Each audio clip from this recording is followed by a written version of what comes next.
আমার বাড়ির পাশ থেকে একটু দূরে একটা মসজিদ আছে, আমি ভালো করে ঘড়ি ধরে মিলিয়েছি, সেটা দিনে 5 বার নামাজ পড়ে মুসলমান। ভোর 5টায়, দুপুর 12টায়, বিকেল 3:30, বিকেল 5টায়, সন্ধ্যে 7টায়। একদিন, দুদিন, 3 দিন, 1 সপ্তাহ মিলিয়েছি, নামাজের সময়টা 1 মিনিট এদিক ওদিক হয়।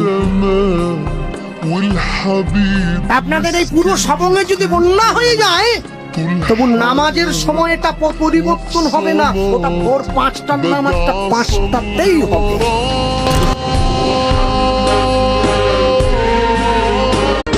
আমার বাড়ির পাশ থেকে একটু দূরে একটা মসজিদ আছে, আমি ভালো করে ঘড়ি ধরে মিলিয়েছি, সেটা দিনে 5 বার নামাজ পড়ে মুসলমান। ভোর 5টায়, দুপুর 12টায়, বিকেল 3:30, বিকেল 5টায়, সন্ধ্যে 7টায়। একদিন, দুদিন, 3 দিন, 1 সপ্তাহ মিলিয়েছি, নামাজের সময়টা 1 মিনিট এদিক ওদিক হয়।